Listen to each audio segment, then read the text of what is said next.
রাম, এ কি মা, এত রাতে তোমরা মন্ত্রণা কক্ষে? এ কি শুনছি, তুমি নাকি সীতাকে বিসর্জন দিয়েছো? গুরুর আদেশ। গুরুর আদেশ? গুরুর আদেশে সীতা বিসর্জন? বিসর্জন নয় মা, সত্য রক্ষা। কে বড় রাম, গুরু না মা? পুত্রের কাছে মাই বড়।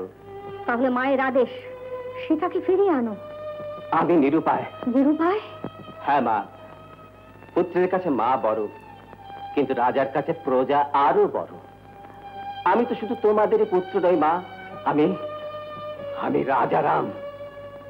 তোমাদের রাম তোমাদের কোলে মাথা রেখে সান্ত্বনা খুঁজবে, আর রাজা রাম হাসতে হাসতে জীবনের সবকিছু বিসর্জন দেবে প্রজানুরঞ্জনের জন্য। রাম, আশীর্বাদ করো মা, যেন চোখের জলের বিনিময়ে আমি প্রজাদের মুখে হাসি ফোটাতে পারি, ঘরে ঘরে সত্যের প্রতিষ্ঠা করতে পারি।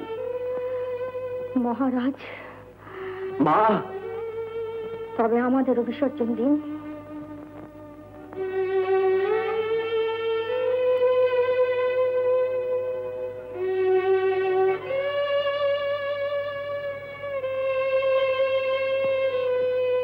তুমি পুত্র নও, তুমি স্বামীও নও, শুধু মহারাজা।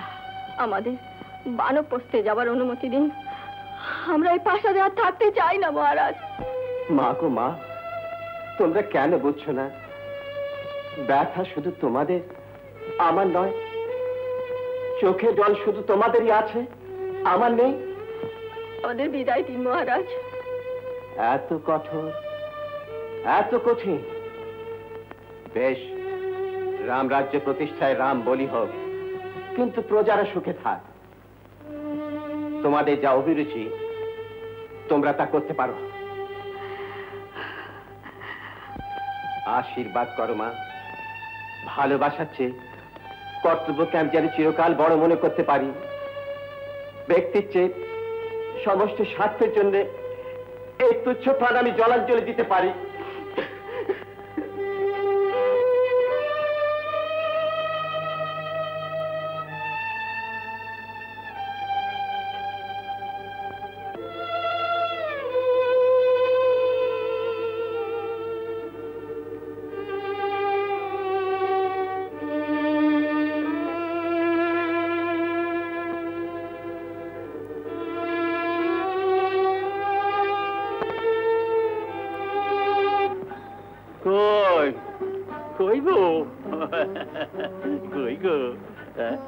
আমার দাদু ভাইদের একবার দেখি।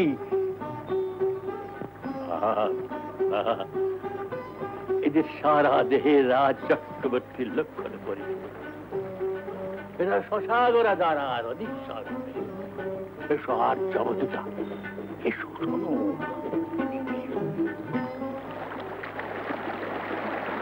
এরা রঘুকুলপতি রামচন্দ্রের সন্তান, আগামী মিথ্যা লোক অপবাদে পরিত্যক্তা জনক দুহিতা সীতা। সীতা? হ্যাঁ, কিন্তু সীতা একথা জানে, বাইরে না জানে, তাহলে আরাধ্য কাজে বিঘ্ন হবে। আপনার আদেশ পালিত হবে মহর্ষি। জয় মহারাজ শ্রীরামচন্দ্রের জয়, জয় মহারাজ শ্রীরামচন্দ্রের জয়, জয় মহারাজ শ্রীরামচন্দ্রের জয়। মহারাজ, প্রজারা আপনার দর্শন প্রার্থী। বলে দাও, দেখা হবে না। আপনি অনেকদিন সভাকক্ষে পদার্পণ করেননি মহারাজ। সভাকক্ষে পদার্পণ না করার স্বাধীনতাও কি আমার নেই? মহারাজ, একটা কথা বলবো? এখনো সময় আছে। দেবী জানকীকে ফিরিয়ে আনুন। এই মিথ্যে প্রতিজ্ঞা অর্থহীন। জীবনের সর্বস্ব দিয়েও মানুষকে সন্তুষ্ট করতে পারবেন না। তবু দেব। তার আরো চাইবে। আরো দেব। কিন্তু কত দেবেন মহারাজ? তারা যদি পশ্চিম দিকে সূর্যোদয় দেখতে চায় আপনি দেখাবেন? তারা যদি অযোধ্যায় কৈলাসশিখর স্থাপন করতে বলে আপনি করবেন? দেবী জানকীকে ফিরে আনুন মহারাজ। এই সত্যভঙ্গে পাপ নেই। তুমি বলছো আমি জানকীকে ফিরিয়ে আনবো? বেশ, তাই হবে, তাই হবে, তাই হবে।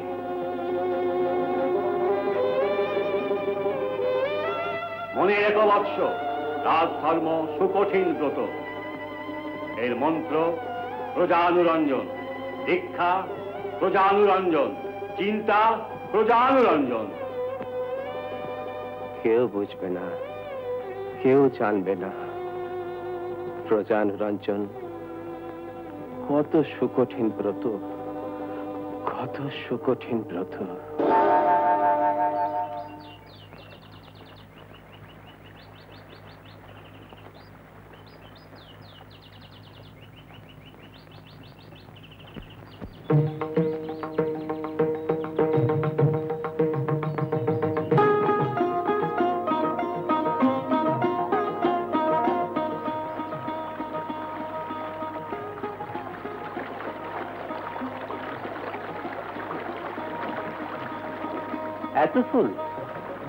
এত ফুল কি হবে?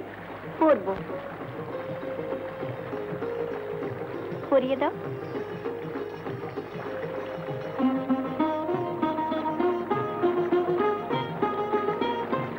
কেমন দেখাচ্ছে দেখবে, এসো।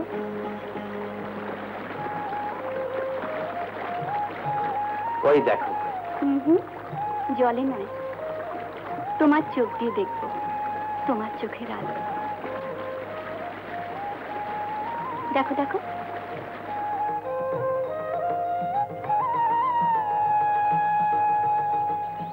কি সুন্দর না? সত্যি।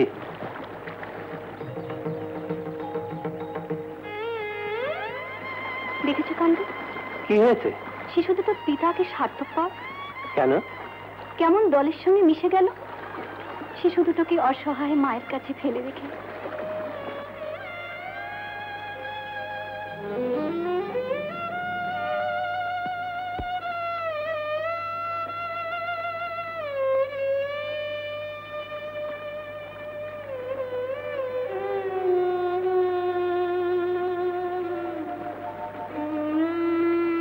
মা,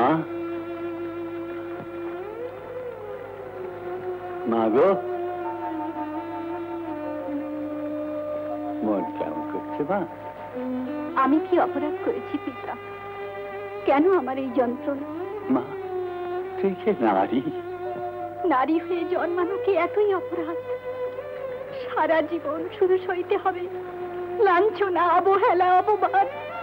যে ধারণ করে সেই তো ধরনী, আর ধরনী নারী।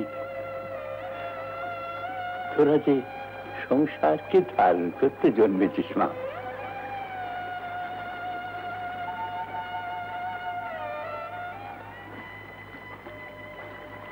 পিতা, আমার একটা অনুরোধ রাখবেন? বলো। এরা যেন কোনোদিন পিতৃ পরিচয় না জানতে পারে। কি মা? কলঙ্কিনী অপরাধে আমাকে তিনি পরিত্যাগ করেছেন। সেই অপরাধে এদের যদি না না, সে অপমান আমি সইতে পারবো না। প্রকৃতি কি বিচিত্র, ভাগ্য কি রহস্যময়।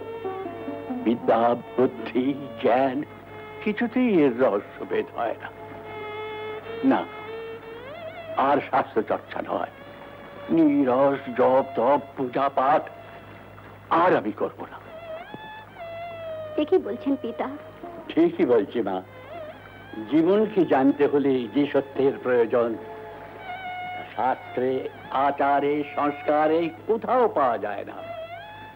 সেই সত্যের জন্ম কবির এই মনোভূমি, আর সেই সত্যেরই মহাকাব্য আমার রামায়ণ। পিতা,